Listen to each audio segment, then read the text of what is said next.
सर्वेषां स्वागतं। द्वितीयकक्ष्या अस्ति अधुना। प्रथमे किं दृष्टम् इत्युक्ते परिचयः दत्तः। अधुना द्वितीयायां कक्ष्यायां संख्या प्रतिरूपम् इति स्वीकृतम्। अस्तु, अत्र संख्या प्रतिरूपम् इत्युक्ते विविधरीत्या संख्यानां प्रयोगः क्रियते। भारतीय गणितशास्त्रे संस्कृतेन लिखिताः सर्वे ग्रन्थाः इति कृत्वा एतद् मुख्यमस्ति। तत्र संख्यानां निवेशः कथं क्रियते इति। सामान्यतया अधुना 56, 65 इति आङ्ग्लेन यदुच्यते, 55, 56 अथवा शतम् इत्यादि लिख्यते। तत्र साक्षात् वयं 1 0 0 अथवा 5 6 तथैव लिखामः। तत्र अस्माकं वृत्तस्य कापि बाधा नास्ति, कोऽपि निर्बन्धः नास्ति। किन्तु प्राचीनभारते अधुनापि संस्कृतसाहित्यं पश्यामश्चेत् तत्र सर्वत्र वृत्तरूपेणैव सर्वं लिखितमस्ति। अतः तन्निमित्तं संख्या कथं वा लेखनीया इति तेषां चिन्तनं प्रवृत्तम्। अतः तस्मिन् विषये एव अध्ययनम् अद्य क्षम्यताम्। अस्तु, गतकक्ष्यायां भास्कराचार्यस्य देशकालकृतिविचारः, लीलावती परिचयः, मङ्गलश्लोकः, संवत्सरेषु सम्बन्धः एतादृशविषयाः दृष्टाः।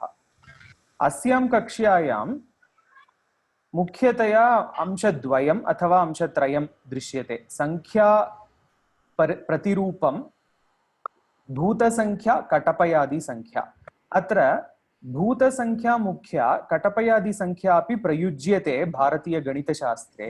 तद्विहाय आर्यभटेन आर्यभटीयसंख्या इति स्वयम् एका पद्धतिः रचिता वर्तते। किन्तु तत् किञ्चित् कठिनम्, अनन्तरम् अनन्तरवर्तिभिः न प्रयुक्तम् इति धिया तदत्र न चर्च्यते। किन्तु ज्ञातुं शक्नुमः, यतोहि तस्मिन् विषये लभ्यते, विवरणं लभ्यते। अधुना संख्याप्रतिरूपम् इति। संख्याप्रतिरूपं नाम किम् इति अग्रे एव अवगम्यते, अतः तस्मिन् विषये अधुना नोच्यते। अधुना केवलं तत्र उदाहरणनिमित्तं कानिचन नामानि निक्षिप्तानि। अत्र द्विमानपद्धतिः, बैनरी सिस्टम् इति यदुच्यते, अष्टमानपद्धतिः, दशमानपद्धतिः इत्यादयः सन्ति। एका संख्या अस्ति चेत् तस्य कथं विविधरूपेण तस्य लेखनं, प्रतिरूपं शक्यते इति सामान्यतया अत्र कानिचन उदाहरणानि। अत्र मम विवरणम् अधिकं नास्ति, न दीयते, कृपया भवन्तः पश्यन्तु।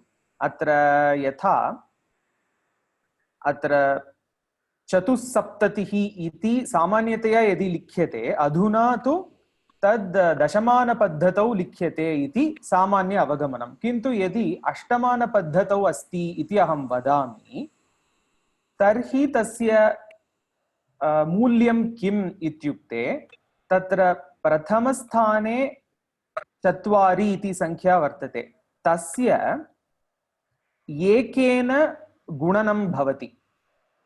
पुनः 7 इति या संख्या वर्तते, अङ्कः, तस्य तु 8 गुणनं भवति। एवं 8 पुनः 8 भवति, अनन्तरं 64 भवति, एवं गच्छति। एवं अतः तस्य एतादृश विस्तरणं भवति इति ज्ञातुं शक्नुमः। तत् सामान्यतया दशमानपद्धतौ तथैव, किन्तु तत्र येन अङ्केन गुणनं क्रियते सः अङ्कः तु 10 भवति। 10 अनन्तरं तस्य अन्य पवर्स् इति यदुच्यते तादृश गुणकः भवति विविध स्थानानां संख्यानां तथा। अस्तु, तद् जानन्तु। एतत् सामान्यमेव, अधिककठिनता अत्र नास्ति। अस्ति चेत् अनन्तरं गणे अपि प्रष्टुम् अर्हन्ति।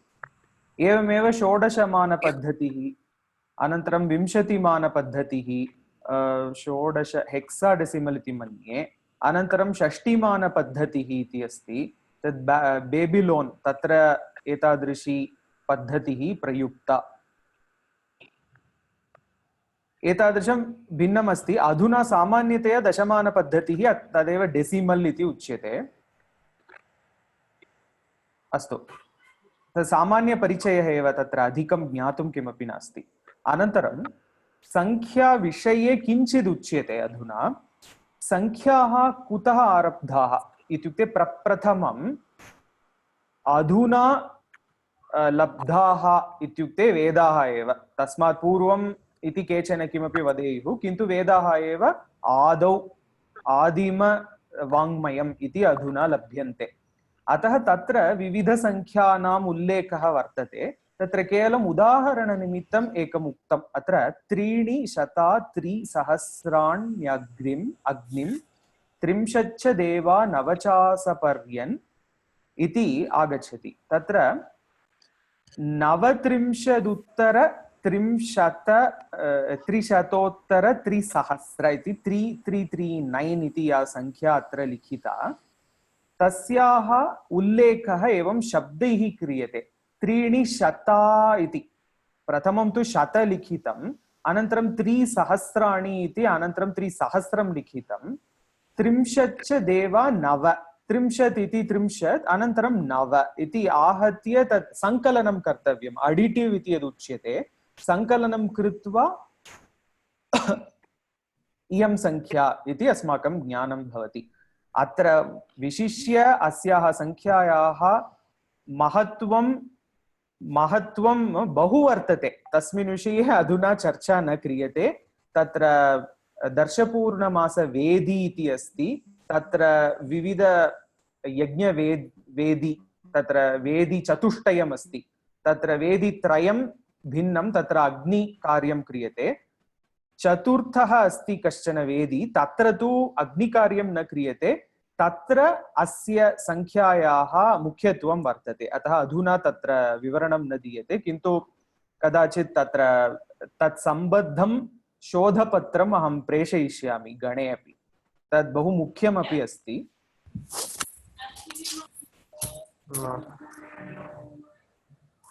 एकक्षणम्।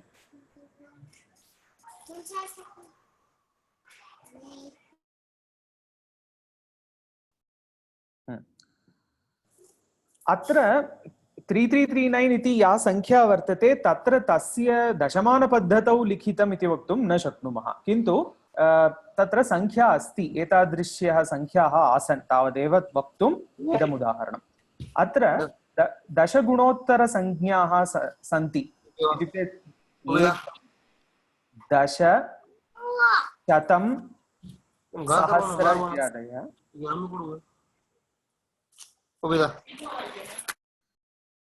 क्षम्यताम्। हाँ, 1, 10, 100 एतादृशसंख्याः दृश्यन्ते एव बहुत्र, अतः एव तथा लिखितं। यजुर्वेदे वाजसनेयसंहितायां 25 ब्राह्मण इत्यादिषु ग्रन्थेषु उत्तरोत्तरसंख्याः दृश्यन्ते। तद् मनसि स्थापनीयं तावदेव। 25 ब्राह्मणं सामवेदस्य ब्राह्मणमस्ति। अनन्तरं तत्र क्षम्यतां, दोषः जातः, मित्रायणी संहिता नास्ति, मैत्रायणी संहिता इति भवेत्, मुद्रणदोषः जातः। दशमानपद्धतिविषये इतोपि किञ्चित् उक्त्वा अग्रे सरामि। अत्र लप्लास् इत्यस्य एकम् उद्धरणम्, अनन्तरं जार्जस् इफ्रा इत्यस्यापि एकम् उद्धरणमस्ति। आङ्ग्लेनैव अस्ति, अतः तथैव स्थापितं, तदहं पठामि तथैव।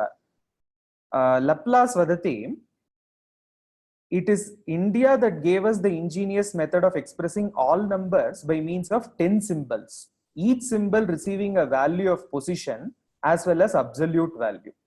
अत्र किं स्मर्तव्यं, डेसिमल सिस्टम अथवा प्लेस वैल्यू सिस्टम इति यद् आरब्धम् अधुना प्रयोगे सर्वत्र अस्ति, तादृशी पद्धतिः प्रचुरतया भारते एव आरम्भे प्रयुक्तं। तत्र 9 चिह्नानि, रेखाः इति उच्यन्ते। तदेव सः वदति, बै मीन्स् आफ् 10 सिम्बल्स्, शून्यमपि स्वीकुर्मः। A profound and important idea which appears so simple to us now that we ignore its true merit, but it is its very simplicity and the great ease which has lent to computations put our arithmetic in the first rank of useful inventions. एतद् मुख्यं किमर्थं मुख्यम् इत्युक्ते यदि Roman numeral इति यद् उच्यते Roman संख्या पद्धतिः तत्र इदानीम् अहं 15455 इति किमपि लेखितुं शक्नोमि वा इति प्रश्नः उदेति बहु कठिनं ततः लेखनानन्तरं गुणनं भागहारः इत्यादीनां व्यवहाराणां निर्वहणमेव बहु कठिनम् अस्ति तत्र अतः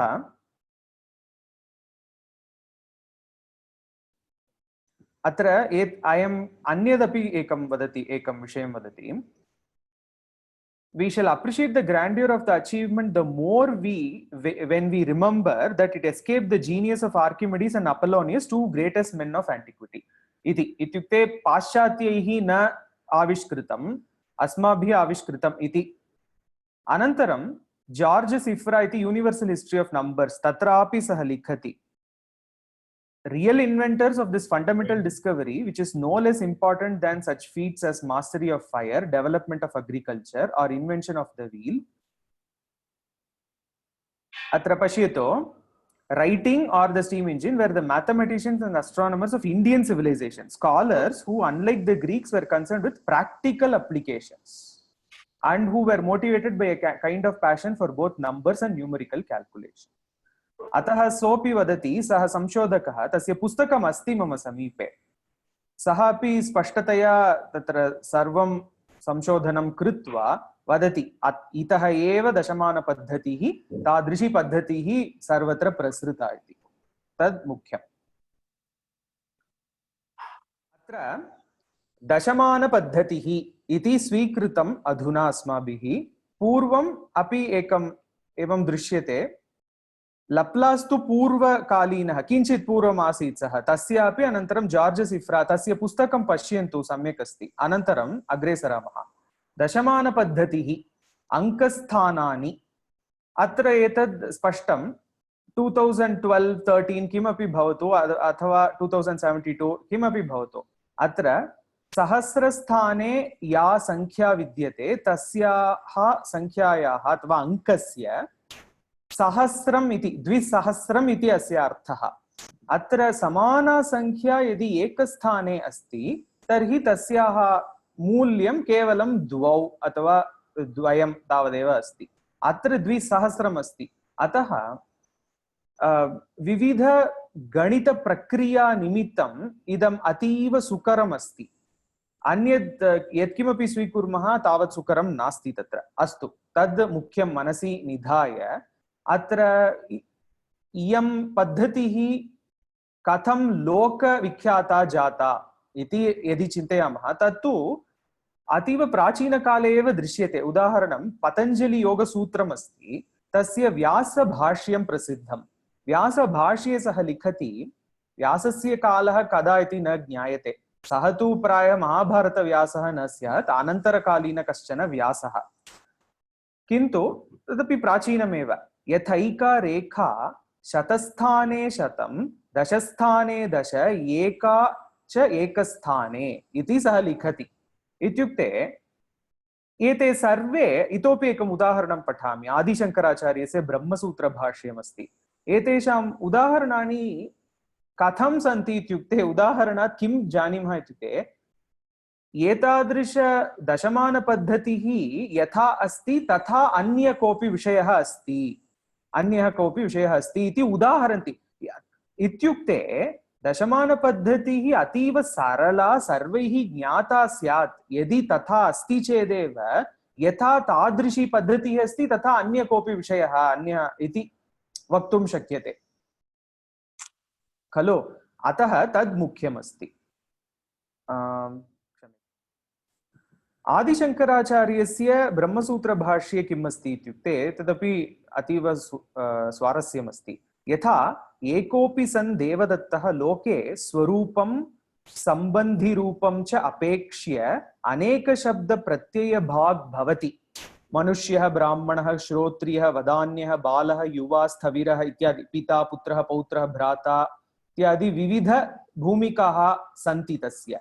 यथा च एकापि सति रेखा, रेखा इत्युक्ते चिह्नम् अथवा अङ्कः इति स्मर्तव्यम्।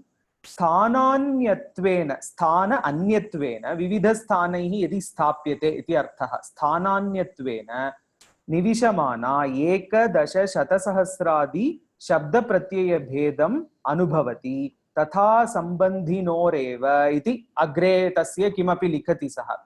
किन्तु अत्र सहजतया इदम् उदाहरणं स्वीकृतम्। उपमाननिमित्तं दशमानपद्धतिः एव स्वीकृता वेदान्तादिग्रन्थेषु। अतः अतीव प्रचुरः आसीत् इति ज्ञायते। तावदेव। अग्रे दशमानपद्धति, दशमानसङ्ख्यायाः विविधप्रतिरूपाणि। प्रतिरूपम् इत्युक्ते किम् इत्युक्ते फार्मेट् आफ् रेप्रेसेण्टेशन् तथा चिन्तयन्तु। तावदेव अत्र वक्तुम् इच्छामि। कथं तस्य उल्लेखः क्रियते इत्युक्ते भूतसङ्ख्या इति एका पद्धतिः। सर्वं समानमेव। समानम् इत्युक्ते दशमानपद्धतिः समाना, स्टाण्डर्ड् डेसिमल् नोटेशन्। डेसिमल् इत्युक्ते डाट् अनन्तरं तद् नास्ति। प्लेस् वाल्यू सिस्टम् इति तावदेव वदामि। दशमानपद्धतिः इत्युक्ते सा पद्धतिः तु पूर्वमेव आरब्धा। कदा आरब्धा इत्यत्र संशयः अस्ति, अतः तत्र न गच्छामः। किन्तु आरब्धा कथञ्चित् 2000 वर्षेभ्यः प्राग् आसीदिति वक्तुं शक्यते। भूतसङ्ख्यां कथं पश्यामः इत्युक्ते भूतसङ्ख्यया कथम् एका सङ्ख्या लिख्यते, कटपयादिसङ्ख्या क्रमेण कथम् एका संख्या लिख्यते, तादृशं पश्यामः अधुना। आर्यभटीयसङ्ख्या अपि एका अस्ति, तद् न अधुना चर्च्यते, तद् भवतु। इदानीम् अङ्कानां वामतो गतिः इति लघुसूत्रमेकं वर्तते। केषाञ्चन वैमत्यम् अस्ति, केवलं वामतो गतिः नास्ति, दक्षिणतो गतिः अपि अस्ति, कुत्रचित् विद्यते इति। तस्मिन् विषये न ज्ञायते मया। सर्वत्र प्रायशः यत्र कुत्रापि मया दृष्टम् अङ्कानां वामतो गतिः इत्युक्ते। वामतो गतिः इत्युक्ते किम्? अधुना यदि 270 इति लिखामः, तत्र कथं लिख्यते? 72, 7 अनन्तरं 2 इति 7 इति रेखाम् अथवा अङ्कं लिखित्वा तस्य दक्षिणभागे 2 इति वा किमपि लिख्यते, एकः अङ्कः। किन्तु पूर्वजैः कथं लिखितम् इत्युक्ते तत्र प्रथमं 2 इति लिखित्वा अनन्तरं 7 इति लिखितम्। यतोहि तेषाम् अत्यन्तमूल्यवन्तम् अङ्कम् अथवा अङ्कः कुत्र भवेत् इत्युक्ते अत्यन्तमूल्यवद् अत्यन्तदक्षिणभागे भवेत् इति। इत्युक्ते यथा अधुना लिख्यते तस्य साक्षात् विरुद्धक्रमेण लिखितं तैः, तथैव तेषां गणना आसीत् इति चिन्त्यताम्, तावदेव। अतः अङ्कानां वामतो गतिः इति, वामतः तस्य मूल्यम् अधिकं वर्धते दक्षिणं यदि गच्छामः तथा।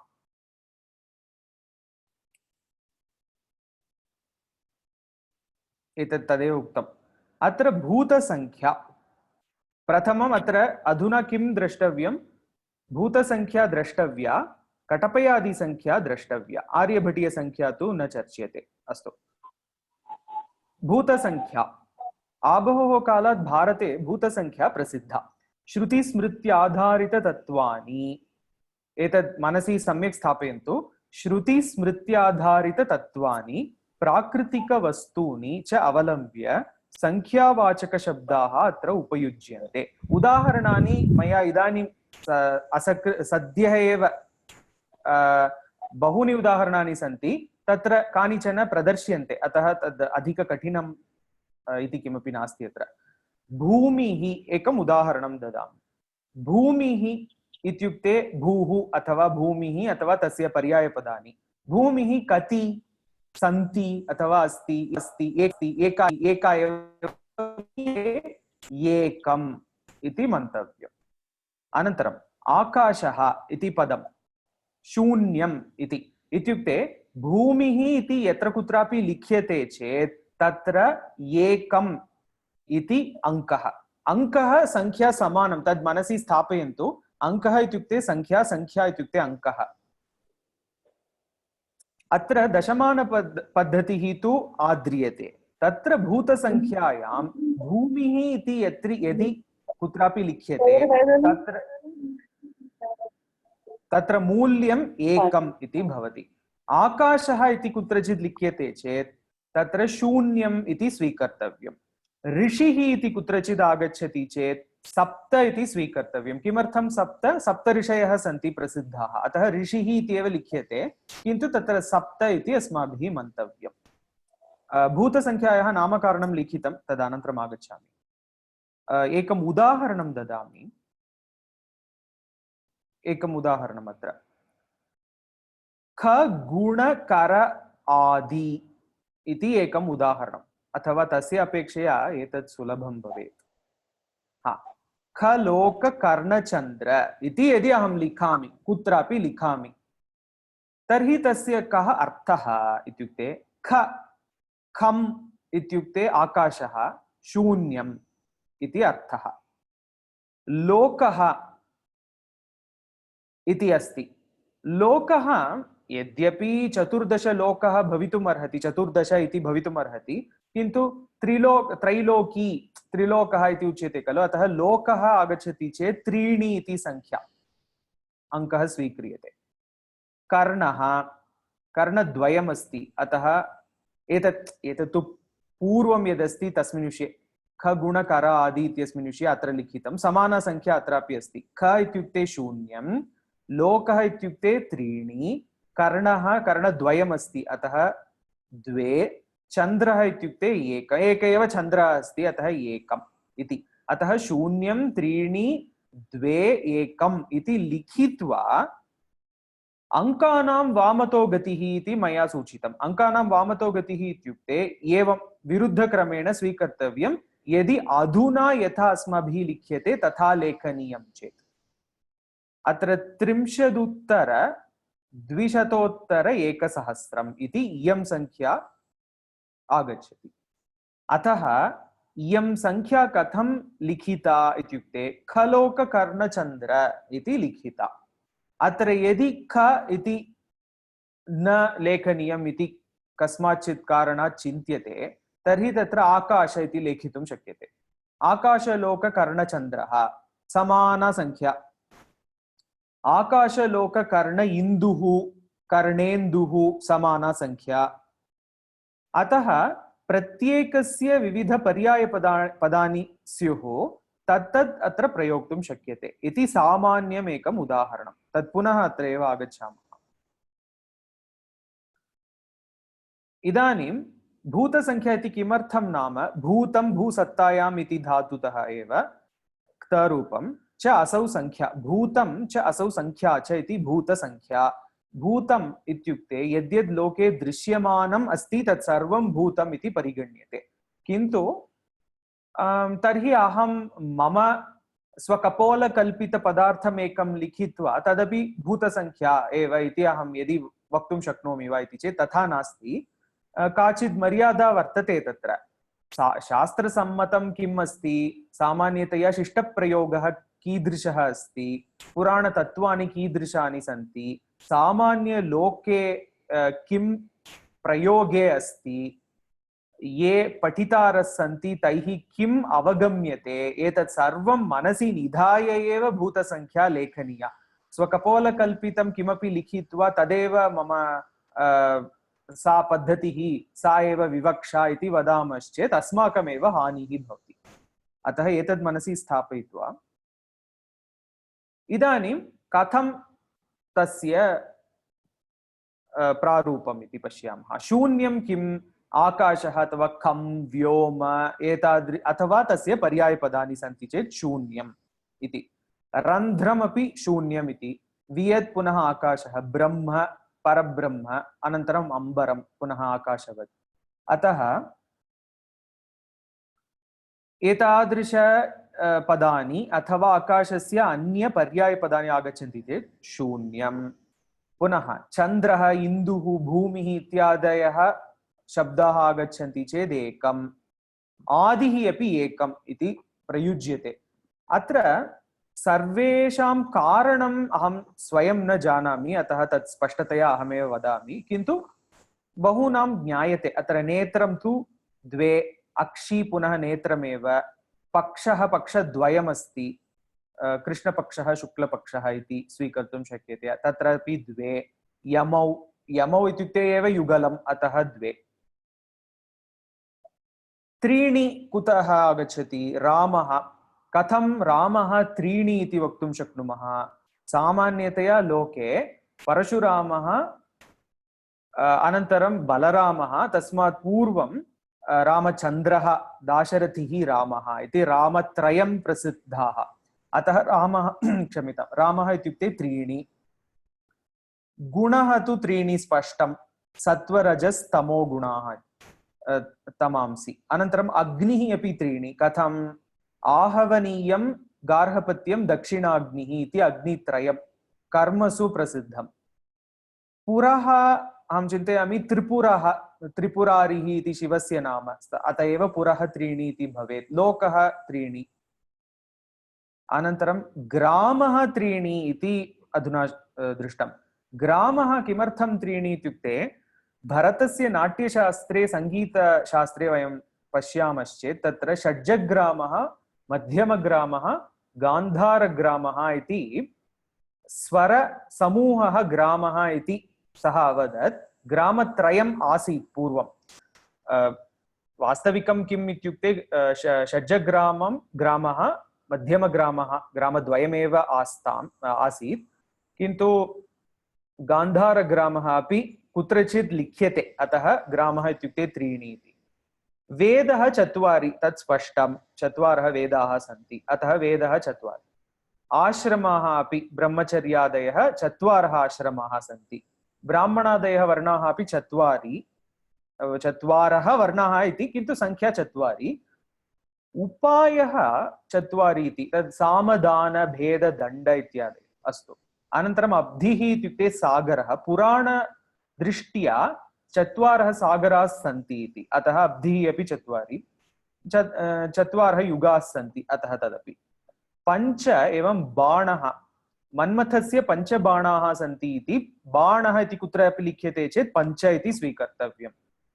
पञ्चप्राणाः, पञ्चभूतानि, पञ्चेन्द्रियाणि। अनन्तरं षड्, कार्तिकेयवदनम् इति अस्ति, तत्तु अतीव स्पष्टमस्ति। कार्तिकेयस्य षण्मुखः एव नाम अपि अस्ति। कालः अथवा ऋतुः, ऋतुः षड् ऋतवः प्रसिद्धाः, ग्रीष्म, शरद् इत्यादयः। रसः, अत्र रसशब्दस्य तु जिह्वया अनुभूतः रसः, लवणकटुक् आमल इत्यादयः, तिक्त, षड्रसाः। अनन्तरम् अरिः, अरिः इत्युक्ते रिपुः, शत्रुः। मदमात्सर्य, कामक्रोध, लोभमोह, मदमात्सर्यादयः षड् रिपवः इति। अरिः, रिपुः, शत्रुः, एतत् सर्वम् आगच्छति चेत् षड् इति। अङ्गं, वेदाङ्गानि षट्, शिक्षा, व्याकरणं, कल्पः इत्यादयः। अनन्तरं दर्शनं, षड्दर्शनानि, पूर्वोत्तरमीमांसे, अनन्तरं साङ्ख्ययोग, न्याय, वैशेषिक इति षड्दर्शनानि सन्ति। अतः दर्शनम् इति लिख्यते चेदपि षड्। एवमेव सर्वेषामपि सप्तकुलपर्वताः सन्ति। मुनिः अथवा ऋषिः इत्युक्ते सप्त ऋषयः सप्त। अश्वः, सूर्यस्य सप्त अश्वाः इति पुराणवचनम्, अतः अश्वः इति चेदपि सप्त। स्वराः सप्त सन्ति, अतः पुनः स्वरः इत्युक्ते सप्त। एवम् अग्रे वसुः अष्टवसवः सन्ति, दिग्गजाः अपि अष्ट। नव अङ्कः इत्युक्ते अत्र डिजिट्स् इति स्वीकर्तुं शक्यते। 9 डिजिट्स् प्रसिद्धाः, यद्यपि शून्यमपि अस्ति, तथापि शून्यं विहाय नव सन्ति इति अङ्काः। अङ्कः इत्युक्ते नव। नवग्रहाः, नवनिधयः। अत्र रसः पुनः आगच्छति। अत्र रसः तु शृङ्गार, हास्य, वीर, करुण, रौद्र, भयानक इत्यादयः शान्तपर्यन्तं नवरसाः सन्ति, अतः ते नवरसाः। अतः किञ्चित् सावधानतया वर्तितव्यम्, अवगन्तव्यं। रसः अस्ति इत्युक्ते षड् वा नव वा इति। प्रायशः बहुत्र रसः इत्युक्ते षड् इत्येव व्यवह्रियते। यावद् मया दृष्टम्। गोः किमर्थं नव इति न ज्ञायते, केनापि ज्ञायते चेत् कृपया अनन्तरं सूचयन्तु। द्वारं नव, तद् तु भागवतानुसारम् अथवा सामान्य योगादि शास्त्रानुसारं नवद्वारपत्तनम् इति उच्यते शरीरम्, अतः द्वारं नव, अत्र नवद्वाराणि सन्ति। नन्दः नव, एतद् विचित्रम्, यतोहि चन्द्रगुप्तमौर्यस्य काले नन्दः कश्चन राजा आसीत्, धनानन्दः इति तस्य नाम। तस्य वंशस्य नाम एव नन्दवंशः इति। नन्दवंशे नवनन्दाः आसन् इति एका एवं दन्तकथा विद्यते। कियत् ऐतिहासिकं तत्र अस्ति अहं न जानामि, किन्तु नवनन्दाः आसन् इति। यदि नवनन्दाः राज्यं न अकुर्वन् तथापि नवनन्दाः आसन् इति, अतः नन्दः इत्युक्ते नव। अनन्तरं दिक् दश, अष्ट, अनन्तरम् उपरि अधः, अनन्तरम् अङ्गुलिः अपि दश, आशा दश, अहं न जानामि किमर्थम् इति, तद् ज्ञातव्यम्। एकादश रुद्राः। आशा इत्युक्ते दिक् एव खलु?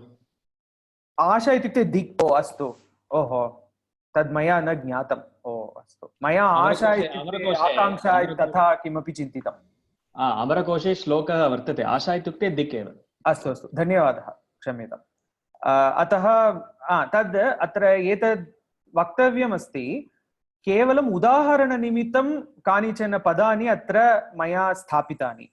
प्रत्येकस्य पदस्य पर्यायपदानि अपि तत्र तत्र स्थापयितुं शक्नुमः। अतः यथा इदानीं महोदयेन उक्तं, दिक् इत्यस्य आशा इत्यपि पर्यायपदमस्ति, अतः तदपि स्वीक्रियते। एवमेव रुद्रः, रुद्रः ईशः शिवः महेश्वरः यत्किमपि आगच्छतु सर्वं एकादश एव। मदनारिः अपि तस्य एव नाम। अनन्तरम् आदित्यः अर्कः, तस्य शतनामानि अष्टोत्तर किमपि अस्ति, अतः तत्सर्वं यत्किमपि लिखन्तु तत्सर्वं द्वादश एव। आदित्यः अर्कः सूर्यः सर्वम्।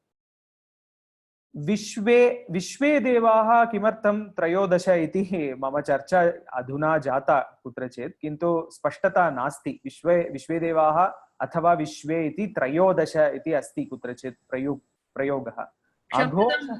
क्षम्यताम्, आदित्यस्य अर्थः अस्ति मासः, अतः 12 मासाः। नाम 12 आदित्याः अपि सन्ति खलु महोदय? न, तत् सत्यं। 12 मासाः अथवा 12 आदित्याः एते सर्वे सम्बद्धाः एव, यथा भवत्या उच्यते, किन्तु प्रायः तथा वक्तुं शक्नुमः। तादृशप्रश्नः बहुत्र क्रियते। पराशरतन्त्रम् इति एकः ग्रन्थः, तत्रापि अस्ति, एकः एव तपन् दृश्यते किन्तु 12 इति उच्यते, कथम् एतद् इति। प्रायः तैः एवं चिन्तितं, प्रत्येकस्य मासस्य एकः आदित्यः भवतु, सत्यं तथा। अथवा तस्य किञ्चित् गुणाः किञ्चित् भिन्नाः प्रायः भवेत्, अतः 12 आदित्याः इति न। किन्तु तैः ज्ञातम् एकः एव आदित्यः साक्षात् अस्ति इति आकाशे, किन्तु केवलं तद् जस्ट् अ रेप्रेसेण्टेशन् तावदेव। नैव नैव, आदित्यानां संख्या तु 12 इत्येव उच्यते। अत्र 12 आदित्याः सन्ति इति वेदेषु अपि आगमिष्यति। सत्यं सत्यं, तत्सर्वं जानामि अहं, किन्तु अत्र अस्माकम् आदित्यः तु एक एव, अतः 12 आदित्याः तु प्रसिद्धाः, तेषां नामानि अपि सर्वत्र दृश्यन्ते, तत्सर्वम् अस्ति। किन्तु अधुना प्रत्यक्षरूपेण पश्यामश्चेत् आदित्यः एक एव। तत्र मासाः 12 भवन्ति। अनन्तरं भवतु, अत्र एका दीर्घा चर्चा भवति, तद् मास्तु अधुना। अग्रे विश्वे इति 13, विश्वे देवाः अपि 13, अघोषः 13 एव इतोपि स्वारस्यमस्ति। अत्र 11 प्रयत्नाः सन्ति इति, बाह्यप्रयत्नाः अभ्यन्तरप्रयत्नाः इति तत्सर्वं शिक्षाशास्त्रादिषु विवृताः। तत्र अघोष अक्षराणि, अघोषाः इति यानि अक्षराणि सन्ति तत्र ते 13 इति सन्ति, अतः 13। अनन्तरं मनुः 14, भुवनं पुनः लोकाः 14 इत्यस्मिन् अर्थे 14, विद्यास्थानानि अपि 14 तथा। अनन्तरं तिथिः 15 तिथयः सन्ति इति। तद् कथञ्चित् कुत्रचित् 14 14 तत्सर्वं प्रायः अमावास्या पूर्णिमा इत्यादि विहाय वदेयुः, किन्तु तिथिः 15 इति स्वीक्रियते। अनन्तरं कला 16, कला तु चन्द्रस्य, अष्टिः 16 तु छन्दः अस्ति, तादृशं छन्दः कश्चन, तत्र अष्टिः, तत्र 16 अक्षराणि भवन्ति एकस्मिन् पादे इति मन्ये, यदि दोषः अस्ति क्षन्तव्यः। किन्तु नृपः भूपतिः अथवा नृपः किमर्थं 16 इति न ज्ञायते। नाम 16 महाराजानः सन्ति खलु महोदय? एवं वा? कुत्र अस्ति तादृशं? पुराणेषु वर्तते। पुराणेषु रामशिबिरन्ति पृथु मरुद्भगीरथ इत्यादि। ओहो, अस्तु, सत्यं सत्यं, मया सत्यम् इदानीमेव स्मर्यते। सत्यं, यदा युधिष्ठिरस्य विषादः जायते तदानीं श्रीकृष्णः अपि वदति इति मन्ये, तत्रापि 16 इति। अस्तु, तदेव भवेत्। अस्तु, अत्यष्टिः, धृतिः, अतिधृतिः इत्यादयः पुनः छन्दांसि तेषां प्रतिपादं कति अक्षराणि इत्यादिकं विचिन्त्य तादृश संख्या। नखः 20, अङ्गुलिः 20, कृतिः पुनः छन्दः एव भवेत्, उत्कृतिः। अतः भवतु अत्र एतादृश किमपि छन्दसः अक्षरसङ्ख्यां मनसि निधाय अथवा प्रसिद्धतत्त्वं मनसि निधाय कथञ्चित् संख्या तत्र निरूप्यते। अत्र इतोपि एकं पश्यामः। गायत्री तु 24 तत् प्रसिद्धं, तत्र इत्युक्ते पूर्णम्। अनन्तरं जिनः, तीर्थङ्कराः 24 तदपि अस्ति, सिद्धः तस्यैव पर्यायपदं। तत्त्वं तु साङ्ख्यदर्शने 25, अतिकृतिः पुनः छन्दः, उत्कृतिः, भा। 27 नक्षत्राणि सन्ति, कुत्र क्रान्तिवृत्तम् इति उच्यते, एक्लिप्टिक् इति अस्ति। एक्लिप्टिक् वामपार्श्वे दक्षिणपार्श्वे च चन्द्रस्य विविध स्थानानि कुत्र सन्ति इति पश्यामश्चेत् साक्षात् द्रष्टुं शक्यन्ते। 27 नक्षत्राणि सन्ति, अतः भा अथवा नक्षत्रम् इति कुत्रचित् उच्यते चेत् 27। अनन्तरं दन्तः, द्विजः, अस्तु, एतत् सर्वं 32। देवाः 33, सुरः देवः इति अमरकोशे अथवा अन्यकोशेषु यद्यदस्ति तत्सर्वम्, अमरा, निर्जरा, देवा, विबुधा, सुराः, सर्वं यत्किमपि आगच्छति चेत् 33 एव। अनन्तरं नरकं 40 इति, तत् पुराणे एव भवेदिति मन्ये, भागवतादिषु कुत्रचित् 40 नरकाणि सन्ति इति मन्ये। जगति पुनः छन्दः, तानः इति 49, तत् कुतः आगच्छति इत्युक्ते सङ्गीतशास्त्रे तथा अस्ति। ग्रामः इति 3 इति उक्तं पूर्वं, ग्रामः मूर्छनात् तानः इति प्राचीनसङ्गीते आसीत्, आधुनिके सङ्गीते नास्ति, कर्णाटकसङ्गीते अपि नास्ति, हिन्दुस्तानी सङ्गीते अपि नास्ति। तानः किञ्चित् विशिष्टं तत्त्वम् एकम् आसीत्, अतः तत्र 49 तानाः इति आसीत्। भवतु, कर्णाटकसङ्गीते अस्ति रागं तानं पल्लवी इति वदन्ति, तत् तानं नास्ति, तद् भिन्नं, तन्नास्ति वा? तन्नास्ति, अत्र तद् भिन्नमस्ति। कानिचन नामानि तथैव आगच्छन्ति। उदाहरणं श्रुतिः इति एकं पदम् अस्ति। श्रुतिः इत्यस्य अर्थः एव सर्वथा भिन्नः आसीत् भरतस्य नाट्यशास्त्रे। अधुना श्रुतिः इति यद् उपयुज्यते तत् सर्वथा भिन्नमस्ति। तादृश बहु विविध पारिभाषिकशब्दाः परिवर्तिताः। भवतु, अग्रे अर्ध इति वक्तव्यं च, अर्धः इति उच्यते अथवा दलम् इति उच्यते। पादः, चरणः इत्यादि 1/4 इति उच्यते। तत्र पादत्रयं तु पुनः तथा अस्ति, पादोन एकम् इति।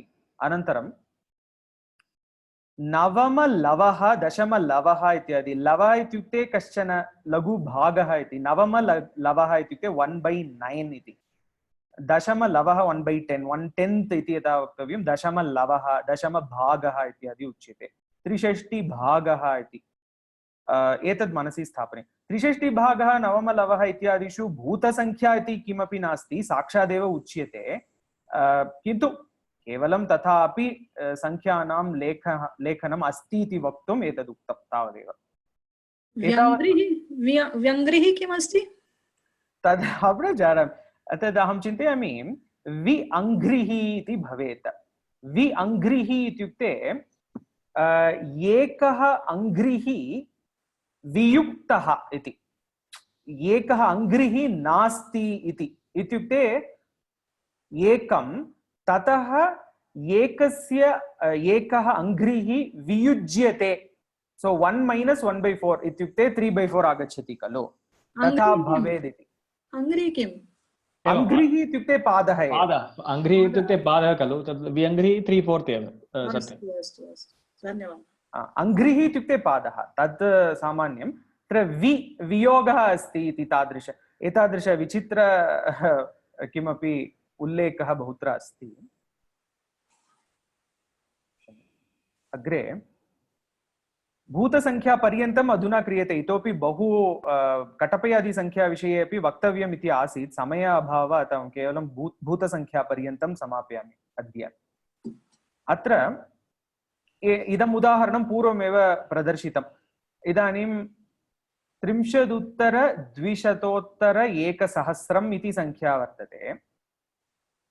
तस्य कथं लेखनीयम् इति चेत् कथञ्चित् लेखितुं शक्यते। खगुणकर आदि, खलोककर्णचन्द्र, खलोककर्णेन्दुः, कथञ्चित् आकाशकालनेत्रधर, कथमपि लेखितुं शक्यते। सुविधा सा एव। किमर्थं सुविधा सा इत्युक्ते यदा वृत्ते लिखामः, वृत्तेन छन्दोबद्धतया लेखितुम् इच्छामः, यदि अत्र एकम् अक्षरम् अधिकं लेखनीयम् इति चेत् तथा तद्वत् इदानीं ख किञ्चित् न्यूनम् अस्ति इत्युक्ते आकाश इति स्थापयितुं शक्यते। तद् अस्माकमेव कल्पना, तत्र तस्याः सीमा नास्ति। अत्र खगोले, गणिते, परिमाणे यत्किमपि वदन्तु, यत्र कुत्रापि संख्यायाः लेखनमस्ति तत्र सर्वत्र भूतसंख्यायाः प्रयोगः कृतः वर्तते, दृश्यते तथा। इदानीम् एकस्मिन् शिलालेखे एवमस्ति, बाणव्योमधराधरेन्दुगणिते शके। एतत् किम् अस्ति? बाण इत्युक्ते 5, व्योम इत्युक्ते 0। अहं साक्षात् अङ्कानां वामतो गतिः इति तथैव लिखामि। 5 अनन्तरं 0 अनन्तरं धरा। धरा इति अस्ति चेत् भूमिः इति भ्रमः जायेत, एकं वा इति, किन्तु तथा नास्ति। धराधर इति स्वीकर्तव्यं। धराधर इन्दु इति। धराधरः इत्युक्ते पर्वतः, पर्वतः इत्युक्ते 7, इन्दुः तु चन्द्रः एक एव। अतः एवं शके इत्युक्ते शकाब्दगणनायाम् इदं वर्षम् इति। शकम् इत्युक्ते किं, संवत् इत्युक्ते किं, तत्सर्वं प्रदर्शितं स्थूलतया गतकक्ष्यायाम्। अतः तत् स्वीकुर्वन्तु। किन्तु अधुना एवं लिख्यते, शिलालेखादिषु एवं बहुत्र सन्ति। केवलं शिलालेखे, अपि तु तालपत्रादिषु अपि पुष्पिकासु अस्ति। अस्तु, कानिचन उदाहरणानि अत्रैव प्रदर्शितानि, कृपया भवन्तः स्वयमेव द्रष्टुम् अर्हन्ति। अत्र एकम् उदाहरणं पश्यामः। खाद्रिरामाग्नयः। ख अद्रि, राम अग्नि। ख 0, अद्रि इत्युक्ते पर्वतः, पुनः 7, राम 3, अग्निः अपि 3, अतः इयं संख्या।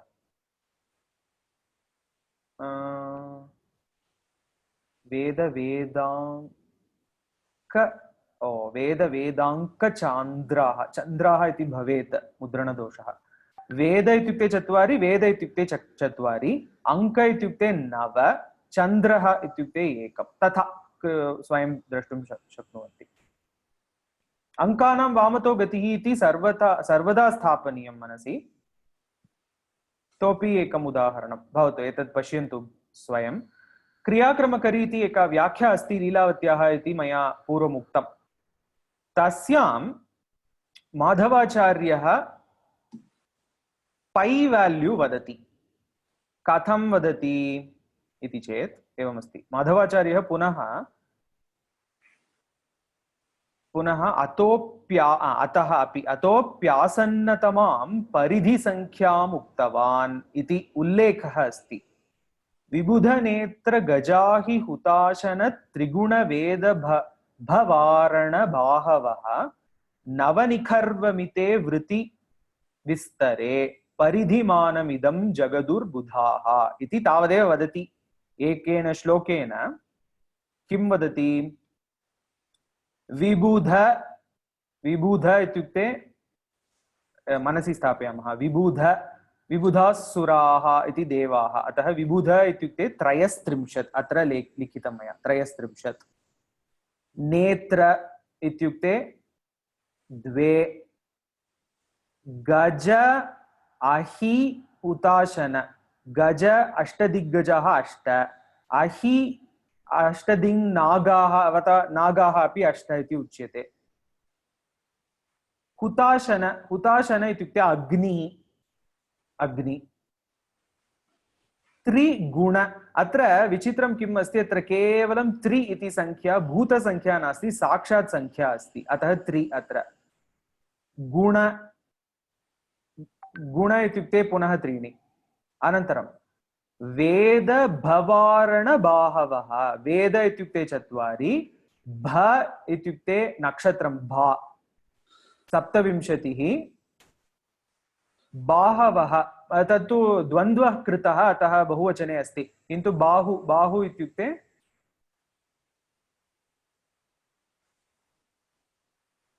न, क्षम्यताम्, अत्र दोषः जातः।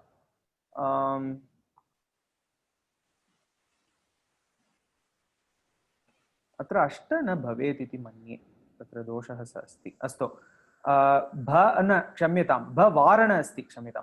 भ इत्युक्ते 27, वारण अनन्तरं बाहु। वारण इत्युक्ते पुनः गजः, अतः 8, बाहुः इत्युक्ते 2, अतः एवं लिखितं। विबुधनेत्र इत्यादि बाहव पर्यन्तम् इयं संख्या उक्ता। अस्तु, इयं संख्या का इत्युक्ते नवनिखर्वमिते वृत्तिविस्तरे।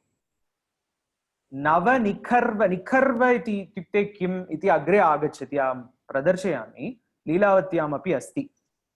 निखर्व इत्युक्ते 10 to the power 11। नवनिखर्व इत्युक्ते एवं नवगुणित इति स्वीकर्तव्यं। मिते वृत्तिविस्तरे परिधिमानम् इदम्। निखर्वः यदि वृत्तिविस्तरः अस्ति, वृत्तिविस्तरः इत्युक्ते व्यासः इत्युक्ते डायामीटर्, तर्हि परिधिमानम् इदं किम् एतद् यद् उक्तं पूर्वम् इति वदति सः। जगदुर्बुधाः इति माधवाचार्यस्य उक्तिः क्रियाक्रमकर्याम् उद्धृता अस्ति, अतः इयं संख्या आगच्छति। अत्र एवम् अस्ति,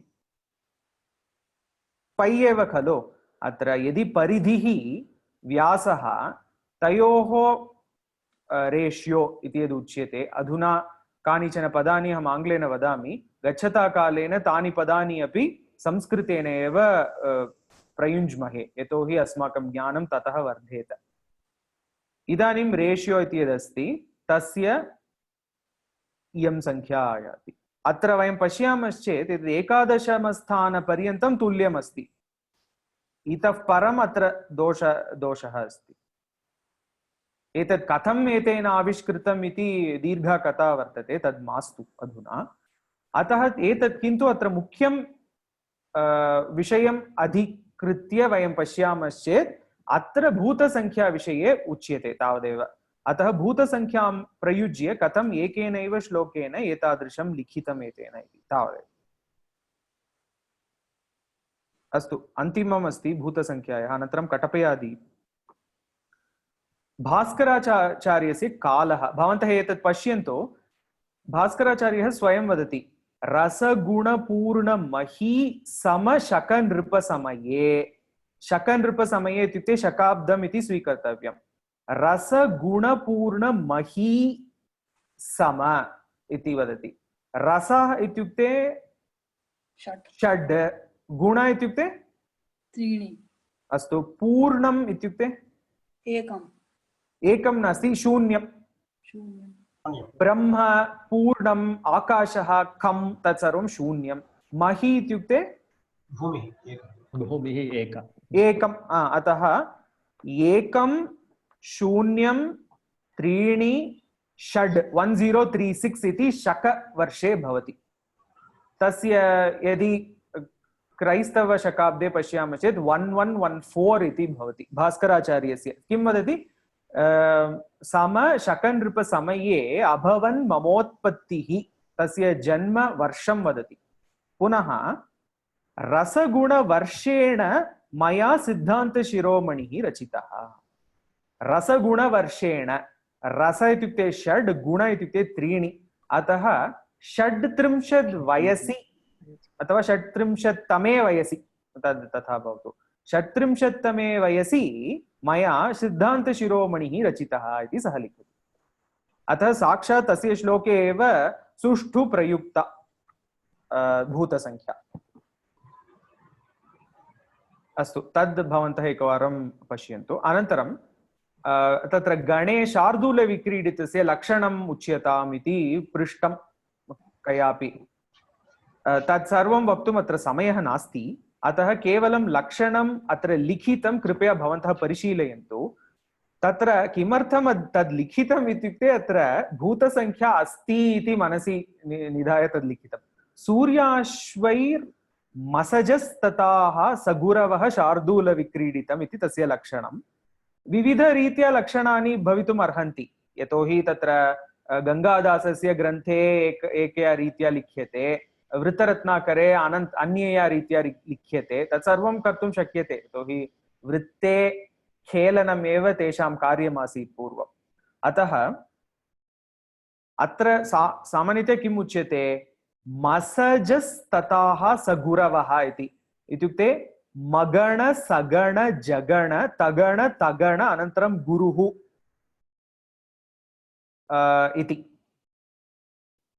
न स अपि अस्ति, म स ज स त त इति तत्र 18 अक्षराणि आगच्छन्ति। 19 अक्षराणि सन्ति शार्दूलविक्रीडिते, अतः इतोपि एकं गुर्वक्षरं तत्र योजनीयं भवतो। एतत् किं? सूर्याश्वैः इत्युक्ते किम्? कोऽपि वक्तुं शक्नोति वा?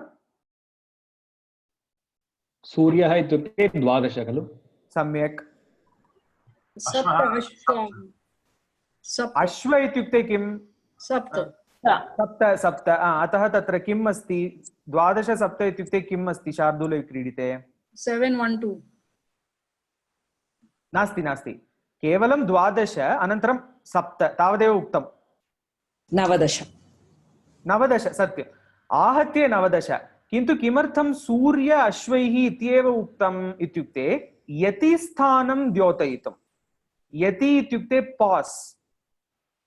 अतः एकस्मिन् पादे शार्दूलविक्रीडिते 19 अक्षराणि भवन्ति। अतः 19 अक्षराणि 19 अक्षराणि 19 19 इति 4 पादाः सन्ति। किन्तु एकस्मिन्नेव पादे साक्षात् प्रथम अक्षरादारभ्य अन्तिमपर्यन्तम् एवमेव निश्वासं वक्तुं न शक्नुमः खलु। ततः एवं भवति, एकं पद्यं स्वीकुर्मः चेत् रे रे चातक सावधान मनसा मित्रक्षणं श्रूयताम् इति तथा वक्तव्यम्। अतः यत्र तद् पास् इति यदुच्यते यतिस्थानम् इति छन्दसि उच्यते। तद् यतिस्थानं द्योतयितुमेव सूर्याश्वैः इति उक्तम्। सूर्य इत्युक्ते 12, अश्व इत्युक्ते 7। अतः 12 अक्षराणाम् अनन्तरं यतिस्थानं भवति, अनन्तरं पुनः 7 अक्षराणि पठनीयानि इति। लक्षणं तु इदमेव, म स ज स त त अनन्तरम् एकं गुर्वक्षरम्। अतः साक्षात् गणरीत्या अपि उक्तं, यतिस्थानमपि उक्तं। यतिस्थानं वक्तुं भूतसंख्यायाः प्रयोगः अस्ति, तावदेव। अतः किन्तु अत्र तु इदम् एव स्वारस्यं खलु सर्वदा। सूर्याश्वैर्मसजस्तताः सगुरवः शार्दूलविक्रीडितम् इति यद् लक्षणम् उक्तं तदपि शार्दूलविक्रीडिते एव अस्ति। शार्दूलविक्रीडितस्य एकः पादः इति वक्तुं शक्यते। भवतु, अतः इदमपि एकम् उदाहरणम्। अतः समयः जातः अधुना, अतः अत्र कटपयादिसङ्ख्याविषये नोच्यते अधुना, अग्रिमकक्षायाम् अवश्यं वक्ष्यामि। अत्र किम् अस्ति इति केवलं शीघ्रम् अर्धनिमेषे वक्ष्यामि। कटपयादिसङ्ख्या इति प्रसिद्धा अस्ति, तस्य कथं लक्षणम् इति नास्ति, सामान्यतया संक्षेपरूपेण कथं वक्तव्यम् इति सद्रत्नमालायाः श्लोकः, अनन्तरं साक्षात् कटपयादिसङ्ख्या कथं लिख्यते, तस्य मूल्यं कथम् आगणना इत्यादिकं, तत्र उदाहरणानि कानिचन भवन्तः स्वयं द्रष्टुम् अर्हन्ति। अहम् अधुनैव प्रेषयिष्यामि एतदपि। मेळकर्तृरागपद्धतिः इति अस्ति। 270 मेळकर्ता कर्तृरागाः सन्ति अत्र आधुनिके कर्णाटकसङ्गीते। तत्रापि कटपयादिसङ्ख्यायाः भूतसङ्ख्यायाः अपि प्रयोगः अस्ति। चक्ररीत्या पश्यामश्चेत् इन्दुचक्रं, नेत्रचक्रम्, अग्निचक्रं, वेदचक्रं तत्सर्वं भूतसङ्ख्या इदानीमेव दृष्टा। इन्दुः इत्युक्ते एकं, नेत्रम् इत्युक्ते द्वे, तादृशम्। अनन्तरं दिक्चक्रम् अथवा दिशिचक्रं, रुद्रचक्रम्, आदित्यचक्रम् इति चक्रस्य नाम्नि भूतसङ्ख्या। किन्तु तत् अनन्तरं प्रत्येकस्य नाम अस्ति, कनकाङ्गी, रत्नाङ्गी इत्यादि। तत्र किमर्थं कनकाङ्गी इति नाम स्थापितं? झङ्कारध्वनिः इति एकं नाम अस्ति, तस्य किमर्थं स्थापितं? शङ्कराभरणम् इति रागः प्रसिद्धः, किन्तु तस्य मेलकर्ता रीत्या, कर्तृरीत्या पश्यामश्चेत् तत्र धीरशङ्कराभरणम् इत्येव तस्य नाम। किमर्थम् इत्युक्ते प्रत्येकस्य रागस्य प्रथम अक्षरद्वयं स्वीकुर्मश्चेत् कटपयादिसङ्ख्या पद्धतौ तस्य क्रमसङ्ख्या आयाति। यथा धीरशङ्कराभरणम् इति पश्यामश्चेत् धी र इति भवति, ध इत्युक्ते 9, र इत्युक्ते 2, अतः तस्य 29। एतद् एवं शीघ्रम् उक्तम् अधुना, निश्चयेन तद् विस्तररूपेण अहम् अग्रे वक्ष्यामि। तस्य या संख्या दृश्यते 29 इति क्रमसंख्या, सीरियल नंबर, तत् तस्य नाम्नि एव अस्ति। धीर इति अक्षरद्वयं स्वीकृत्य तस्य गणना कर्तव्या। तत् कटपयादिसङ्ख्याम् उपयुज्य तत् तथा लिखितम्। अनन्तरं चक्रस्य विषये तु भूतसङ्ख्या अस्ति। कटपयादिसङ्ख्या विषये अग्रे वक्ष्यते। अस्तु, अधुना संशयः कोऽपि अस्ति वा? क्षम्यतां, किञ्चित् दीर्घः जातः।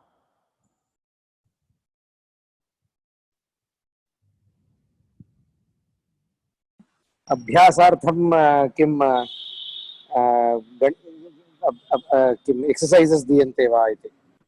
अस्ति, अत्र अस्मिन् न स्थापितं, किन्तु अहं दातुं शक्नोमि, यतोहि एकं पुस्तकम् अस्ति, तत्र एतादृश बहूनि सन्ति। अत्र ऋषिरन्ध्ररसक्षौणि प्रमितेशकहायने एतादृशं बहूनि वाक्यानि सन्ति। अतः तानि अपि कानिचन अत्र एव स्थापयित्वा अहं सञ्चिकां प्रेषयिष्यामि, ततः भवन्तः द्रष्टुं शक्नुवन्ति। धन्यवादः महोदय। अस्तु, धन्यवादः।